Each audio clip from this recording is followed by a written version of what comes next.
Hey, how's everyone doing today? Obviously you're here because you know who I am. So I posted a video the other day. I got the cab all stripped down, all sanded, all dyno matted, all that. So I was sitting here and thinking to myself, you know, if I'm doing all this, might as well do it right? So fast forward to today, boom. We have engine out, trans is out. All the guys came over and gave me a hand after work today. This NV 4500 5-speed, I rebuilt this 2 years ago. Actually, 2 years ago, pretty much to the day. It was November 1st when it went back on the road. I just did a trip out to Utah. It was 4,200 miles round trip. He was towing like 70 mile an hour. You know, it was hot.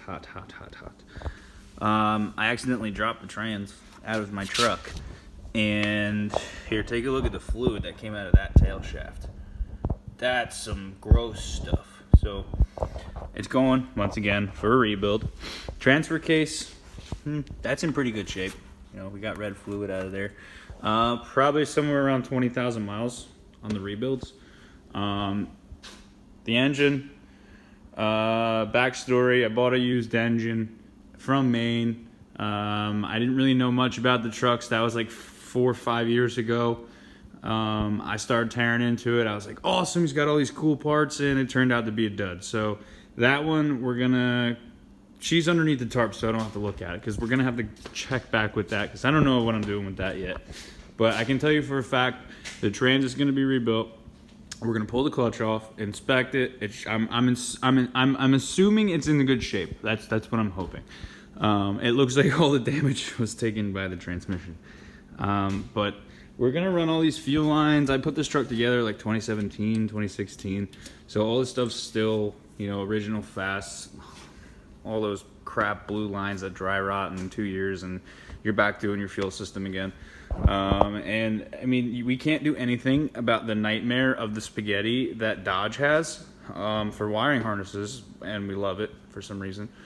But I did order all stainless steel brake lines from Lines to Go, pre-bent, everything. So those are gonna go on. Everything is gonna be redone back to factory standards, minus the leveling kit and some aftermarket parts for the steering system.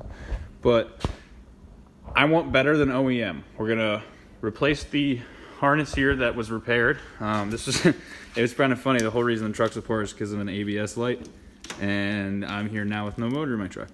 But I repaired the harness. I'm gonna run my fast pump fuel pressure wiring through that harness also, well, at least tied to it, so it's nice and pretty. We're gonna run a new feed and a new return fuel line. Off the back of the head, we're gonna buy the Y connection to tee in the rear return, and we're gonna return also from our VP44. A few other things we're gonna do. I'm painting this thing. That's already been discussed. That's why it looks the way it does.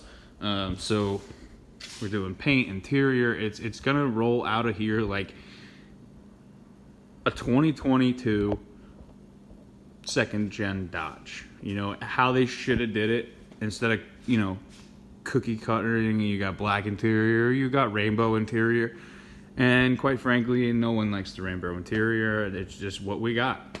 So that's that for the night. You know, I'm gonna do all the body work, all the spraying, and I'm gonna check back, and we're gonna do videos on all, you know, prepping it and the layers of primer that we're gonna put on it. And you know, we're just gonna check back, and I'll keep you guys posted. And if you like what I see, if you like what you see, give me a thumbs up, subscribe. I'm always doing a whole bunch of different stuff. If it's not cars, it's trucks. If it's not trucks, it's motorcycles. If it's not motorcycles, I'm out in the desert or something, or out on a boat fishing. So, I mean, I'm full of stuff. Share my channel with your friends. I'm getting back to reposting stuff again, so I'll be on here more often. Let's grow this channel up, and I appreciate it. Thanks.